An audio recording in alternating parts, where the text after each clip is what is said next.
Hello there. In this video I'm going to create a query and try to specify some parameters on the query, and also try to do a calculated field time permitting. So what I want to do here is I'm just going to create. So the option that I can choose is either query wizard or query design. So I'm just going to use the query design. So the query design, I have my two tables here, so I'm just going to select the two tables because I need a query that is based on the two tables. So I'll just make sure that I enlarge this so that I can see all the fields. So what I will do here is on this table, from this table I will select maybe from the premises table. I'm just going to select vacancy. Then I'm going to choose subject ref. I'm going to choose number. I'm going to choose closing date. I'm going to choose wage. Then from this one I can choose subject. So I'm just going to do a query using 1, 2, 3, 4, 5, 6. So you just need to see some basic features of the query, so that in any of this video you should be able to, or should be comfortable with some features. So with this, I'm just going to run the query. So I can click on run here, or I can just go click on view, then I can choose standard sheet. So either way I'll be able to view my table. So that's my table, that's my information within my table. So as we are going to do this query, I want you to take note of the number of records. We want to do a bit of filtering, so whatever filtering that we are going to do, it has to affect our number of records in a particular way. So I got 453 records at the moment. So start to filter this table using the first field that I'm going to choose. In this case, I'm going to choose subject ref. So subject ref is kind of numbers from 400 to 600. So what I will do is I'm just going to what I'm going to do here. So same, go to design view. So in the design view, on the subject ref, so I'll say I'll need numbers between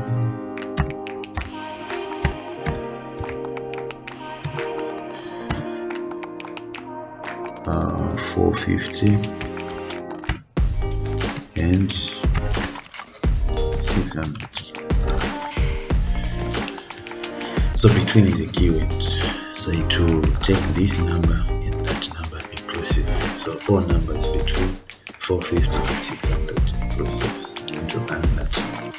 So we get 403 records, now we have 300. So we've done a filtering there.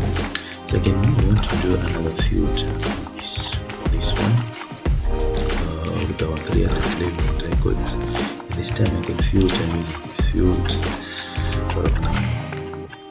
I don't know if you have got any suggestion there. So for me, I can just come here in design view. I may say maybe I just need a number which is equal to 1 specifically. I get field, I can run again. So now my number of records have been reduced to 258. So here and now we have under number only 1. That's what I have.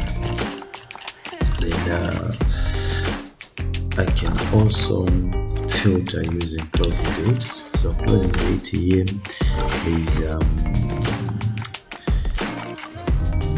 August, September,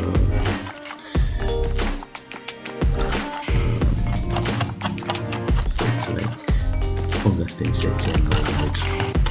So what I can do here is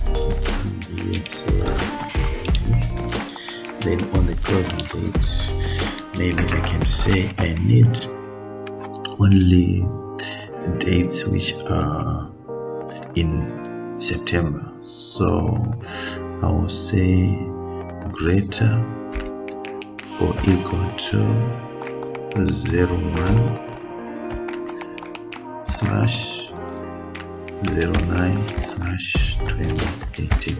So I'm saying from the start of September up to the end, less than or equal to 30/09/2018. So I'm filtering the years in 2018. So this is an alternative to the between. So I could also say it's between 1 September to 30 September, but I've just opted to use the greater equal to and then less than equal to. So in this case,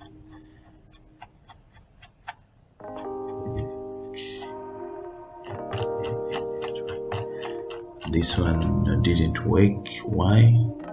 Because if I check on my date here,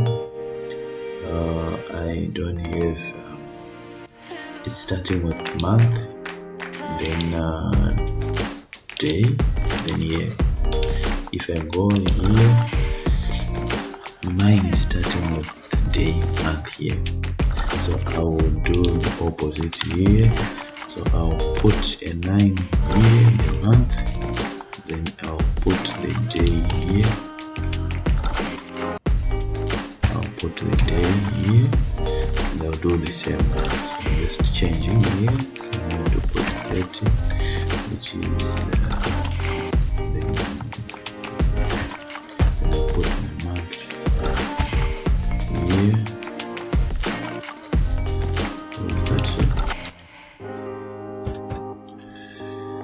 So it's supposed to be month, then day, something like that. Then I'll run it.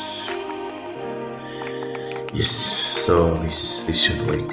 So the format that I had used here was different from the one that is in my table. So I should always check the format. So this one is using month, day, year. So that's the same format that you're also supposed to stick to, which is month, day, year. So I'm just filtering by saying I need only those in September. Then I can go on to if you filter the number of records I'm going to reduce. So I'm going to move a bit faster. This time on the wage year, I can also do another filtering on this wage. I can say I need wages from 87, 1 something, 2 something. So I can just go and say design view. So I can just say specifically less than 150. Then I can run. My number of records have reduced to 98. I can go on to do another filtering. So design. This time I'm trying to filter using this one. So maybe I don't need anything to do with business administration. So to avoid typing mistakes, I just copy and business administration. I can copy that. Then I can go to design view. So I can say if I don't need business administration, so I'll use the not equal sign. So this is the not equal sign. Then I'm just going to paste Control V. So I'm going to paste. Let me enlarge that so I can see. so not equal to business administration. But take note of this, the end is a keyword, so they assume these are two different words. So I'm going to remove these quotes. So this business administration, the whole word should be inside the speech marks like this, so not equal to business administration. So my records are now 60. So I need any subject name here, but which is not business administration. So let me come on vacancy and say if I can make a filtering here on vacancy. I don't know if you can suggest anything.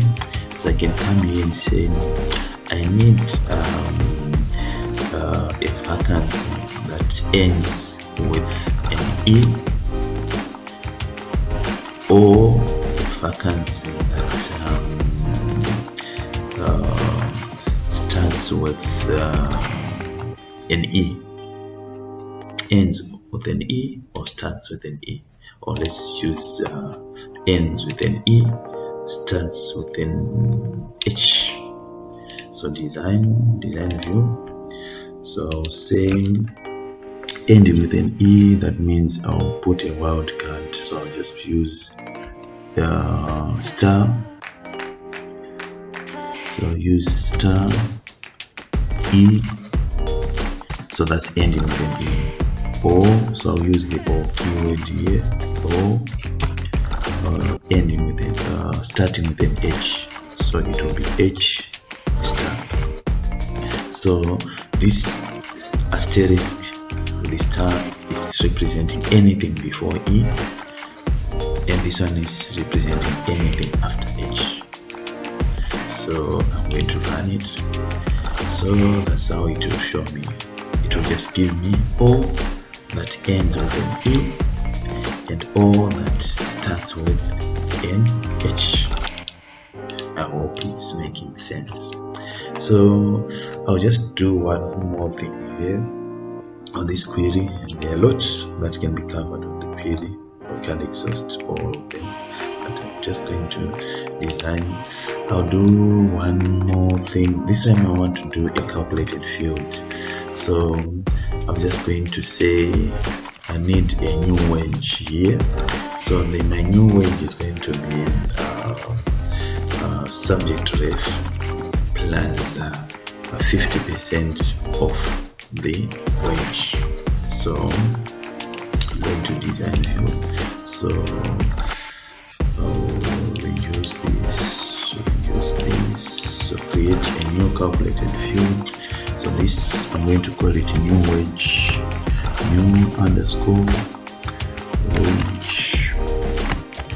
Then I can increase this so that you can see clearly. So I'm just going to put the 4 colon here. Then I'm going to put my formula. So you don't put an equal sign, you just put a 4 colon. Then I'm going to say then this is going to be subject ref, subject underscore. So make sure I take note of the spellings. Subject ref plus 50% of wage plus 0.5 multiplied by wage like that. I hope it's making sense. So I want a new field which is going to be called new wage, and the formula is going to be the subject ref that I have here plus 50% of the wage that I have. So I just make sure I make a tick here so that it was also reflected. Then I'm going to run. I have my new wage here. So that's how you can play around with the queries. You can pause the video at any stage. You can have a look at the fields. You can have a look at the parameters that I have used, the wildcards, the relational operators, Boolean operators that you can use. So I hope this video will assist you a lot in building your own queries. Thank you so much. We meet in the next video.